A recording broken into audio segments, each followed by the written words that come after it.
What's up, everybody? Andrew Mahone here from Darium's Competitive Pokemon.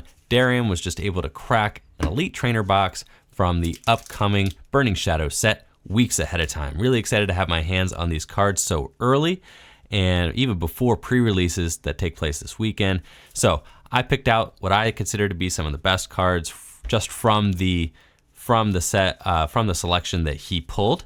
And I'm just going to be talking about, the potential that some of these cards have in the upcoming formats and, what we can expect to see from these cards in the future. So let's go ahead and talk about them. First of all, his big pull or, best pull from the Elite Trainer box was this Ho-Oh GX. Now, Ho-Oh GX, not a super hyped card from this set, but does have some interesting sort of attacks. First of all, let's take a look at it from a competitive standpoint. It's got this Sacred Fire attack, does 50 damage to one of your opponent's Pokemon, doesn't apply weakness or resistance, costs a fire and a double colorless.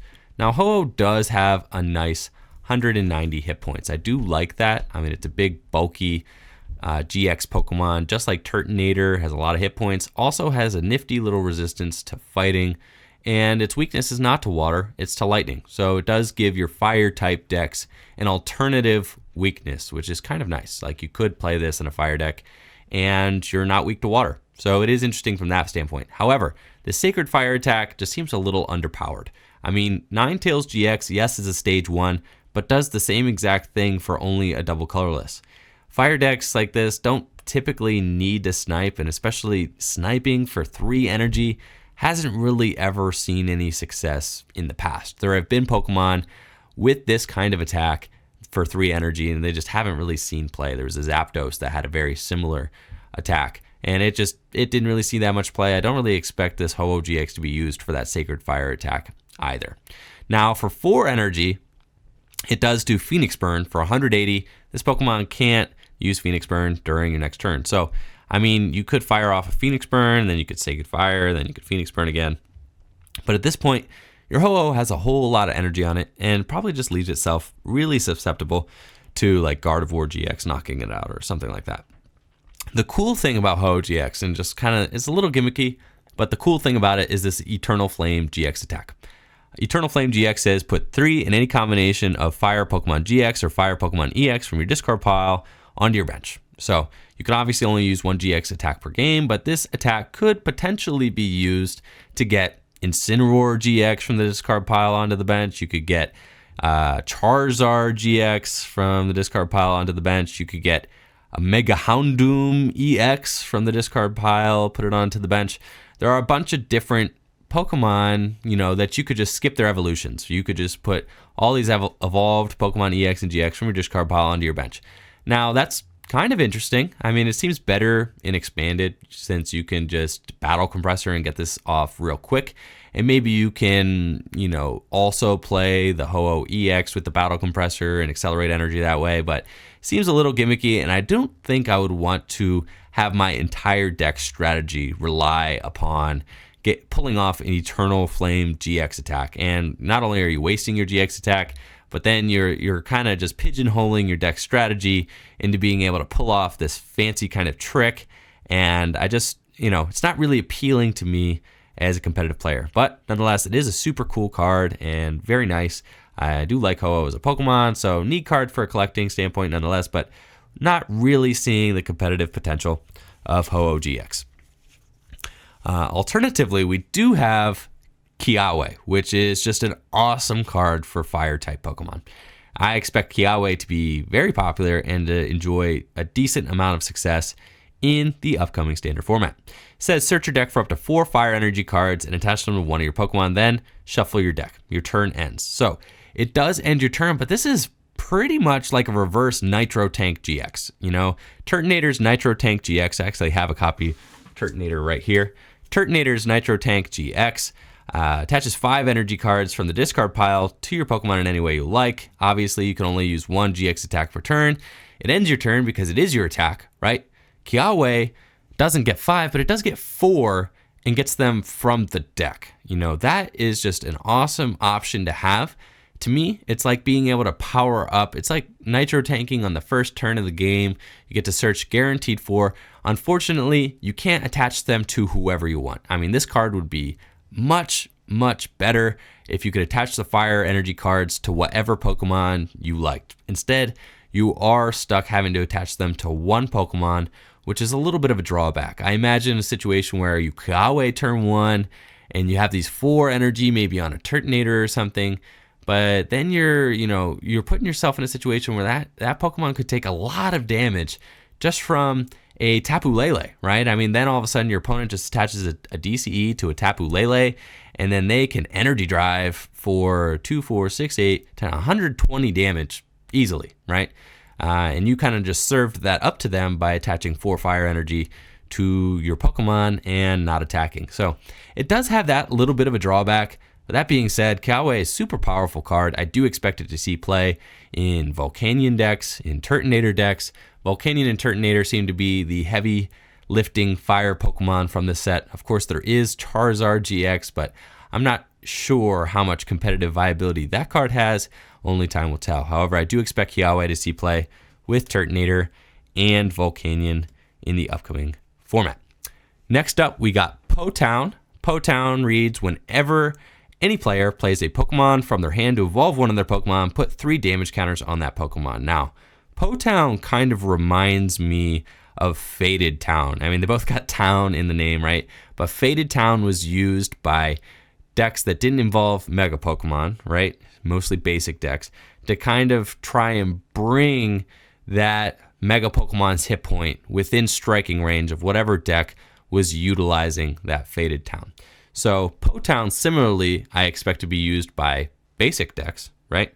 To try and bring the evolved Pokemon decks, like your Gardevoir decks, to try and bring maybe your Greninja decks, and to bring that hit point total down. If you could stick your opponent with having to evolve under Poe Town, they're going to take a lot of damage. All of a sudden, Gardevoir GX goes from 230 down to 200. Your Greninja Break, I mean, even to get up into a Greninja Break, if they can't counter the stadium or play a Field Blower, every time they evolve into Frogadier, that's 30 damage. They evolve into Greninja, that's 30 more damage. They evolve into Greninja Break, that's 30 more damage. So Greninja Break could potentially take 90 damage from Poe Town by the time it evolves all the way up into a Greninja Break. So I think this card does have a lot of potential with basic decks, and we'll just have to see which basic Pokemon can utilize this the best to bring them within striking distance. I expect Drampa to kind of be the big basic Pokemon. Drampa, maybe Tauros, to be those kind of big basic Pokemon that are able to take advantage of Poe Town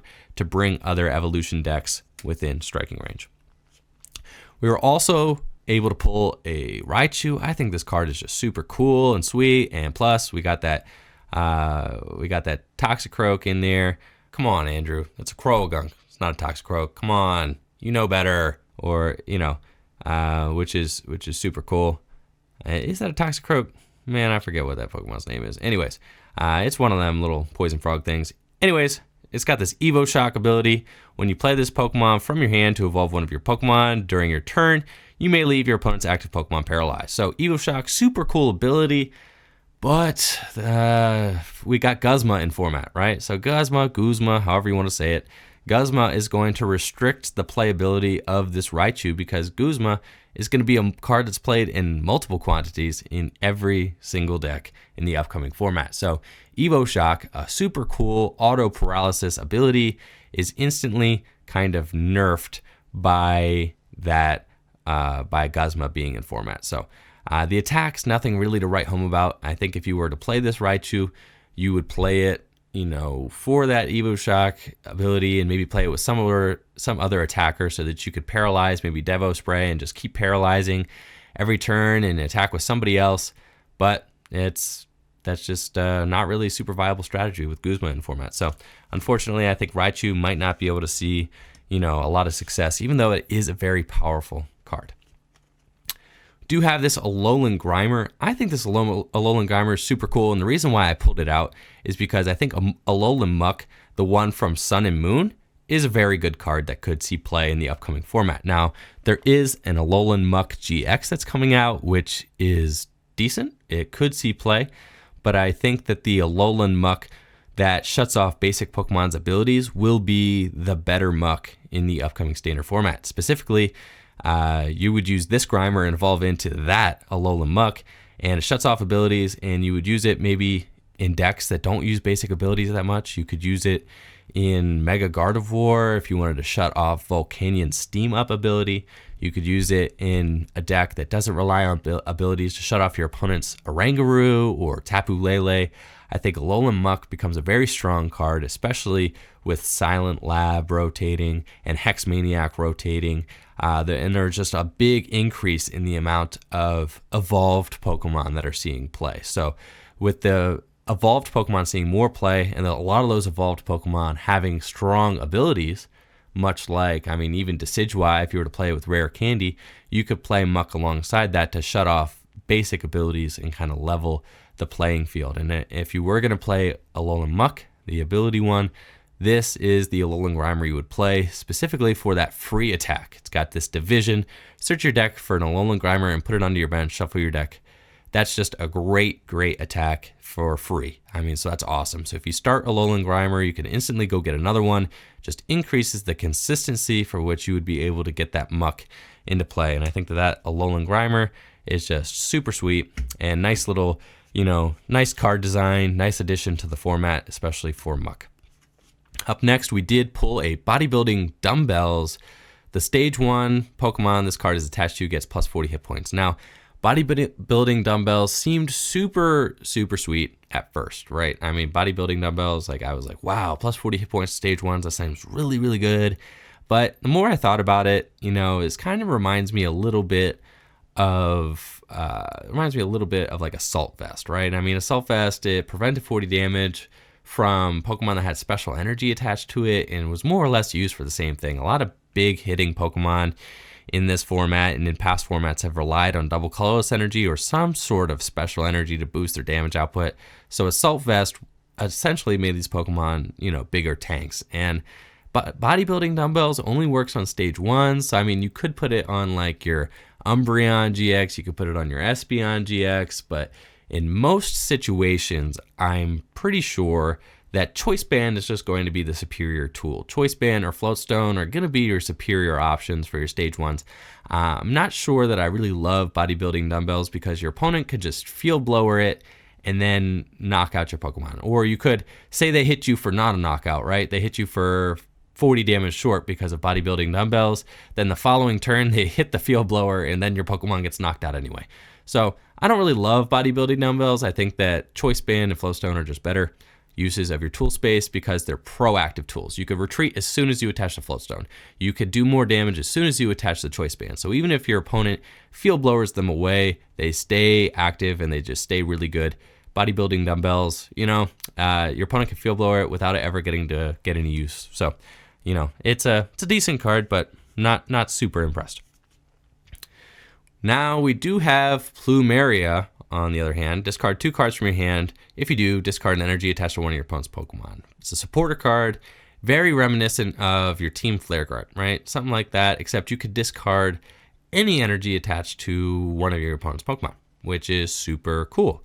And I do expect that this card will see play in your kind of hazing decks that try to deny the opponent resources, and I expect Plumeria to kind of take, a similar kind of playability to Flare Grunt. Flare Grunt is free, which is super awesome, but Plumeria, you do have to discard 2 cards from your hand. However, it is such a strong effect, just being able to hit the bench with that, with your, with precision, and just be able to take out whichever energy you want. I think that Plumeria will definitely see play in something. I can pretty much guarantee it.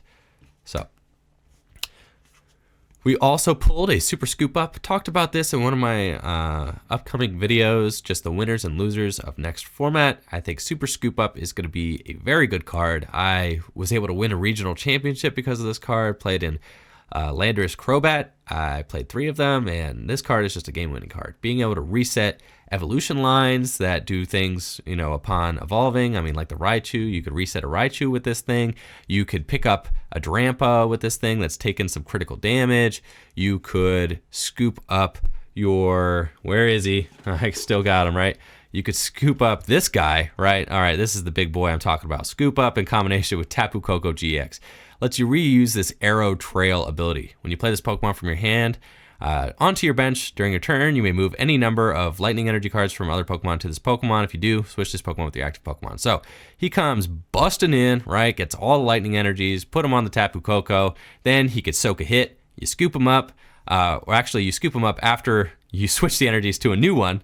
So we'd have to have another Tapu Koko, right? Here's another one. You got another Tapu Koko. Bring him in, and then you scoop up the one that's damaged, right? Do you guys like my illustration? You like my Tapu Kokos? Anyways, enough of that. You scoop up the one that's damaged, right? And you switch to a fresh one. Anyways, this combination is definitely strong. I mean, especially if you're able to beef up Tapu Koko with Aether Conservation Area, something like that. I can see that deck being very annoying to deal with. And Super Scoop Up along with Acerola. I did not pull an Acerola here, but Acerola also increases the playability of that Tapu Koko card. And I think that these cards in combination will just allow there to be a lot different strategies, in the upcoming standard format. Strategies that involve scooping things up, reactivating abilities. Super Scoop Up is good for a whole bunch of different things. And I'm excited to see it return to standard format. Olivia. Now, Olivia says search your deck for up to 2 Pokemon GX, reveal them, and put them into your hand, then shuffle your deck. It's a supporter card. First of all, I think Olivia is a super cool, trainer, very cool supporter. Was excited about her role in the game. However, this seems a little underpowered for a supporter card, right? Search your deck for 2 Pokemon GX, reveal them, put them in your hand. It reminds me a lot of Pokemon Fan Club, but it's explicitly worse than Pokemon Fan Club because you can only get Pokemon GX. And it's similar to Fan Club in that you get 2 and you can put them into your hand. Olivia is good because you could get maybe a Tapu Lele, and you could get, a basic, maybe another basic GX like a Drampa, right? And so you could get your Drampa, attach an energy to it, and then you can also get a Tapu Lele and use Tapu Lele's, Wonder Tag ability to grab a supporter for next turn. It's good in that regard. This is something that Bridget can't do. However, Pokemon Fan Club is kind of just explicitly better than Olivia, but Olivia may see some use down the road, especially once Pokemon Fan Club rotates. Then Olivia could see some play in the future just for helping to set up in that regard. Also was able to pull a Sophocles. I had not really ever seen this card, and this was kind of a surprise to me coming out of the Burning Shadow set. Wasn't really expecting him. Apparently, he was able to get a full art card, so you'll be seeing some full art Sophocles.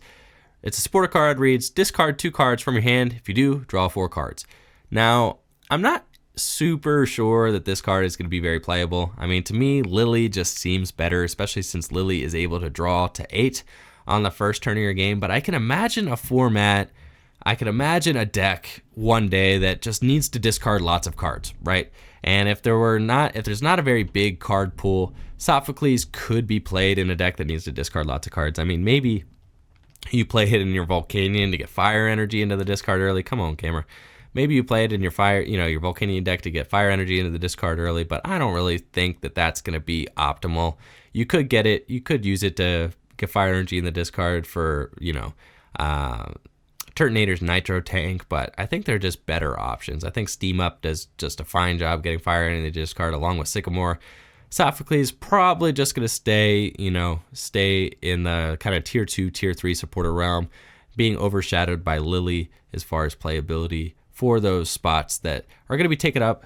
Now that Versus Seeker is rotating, decks are going to need to play more supporter cards than they had previously, but I don't know if Sophocles will ever really get a chance in the limelight, unfortunately. We do have this Rotom Dex, Poke Finder mode. Look at the top 4 cards of your deck, put them back in any order, and shuffle them into your deck.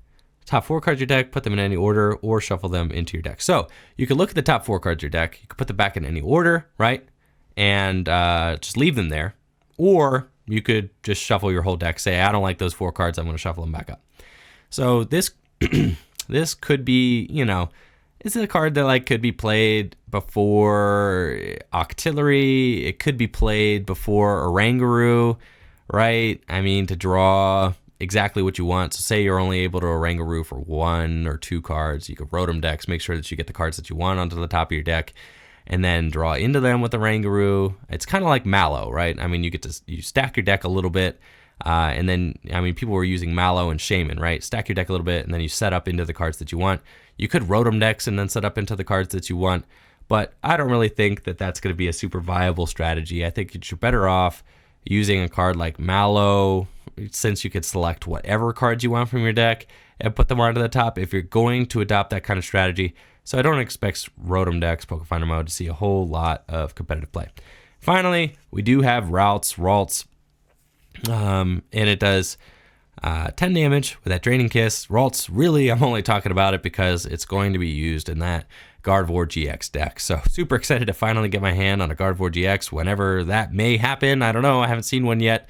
Still super early, but this will be the Ralts that will be played in the upcoming standard format, because you don't really want to play a Psychic one. I don't know if the Psychic one is still legal or rotates, but either way, if you have the option to play a Psychic one, you want to play the Fairy one, because that, especially if you're playing the Diancie, because there's the Diancie that comes out, and the Diancie heals 30 damage from all your bench Pokemon that are Fairy type. So I think you're going to want to just go with the Fairy type Ralts and Kirlia for that Gardevoir deck, just so that the Diancie has the option to heal them should you need to take advantage of that. So that's it for the cards that we were able to pull out of that Elite Trainer box. Thank you all for checking it out. As I get my hands on more cards from this Burning Shadow set, we're going to be reviewing them more and more for this channel. So tell me what you think of Burning Shadows. What cards do you expect to be good? Like, comment, subscribe. Let me know what you think in the comments below. Take it easy. Peace.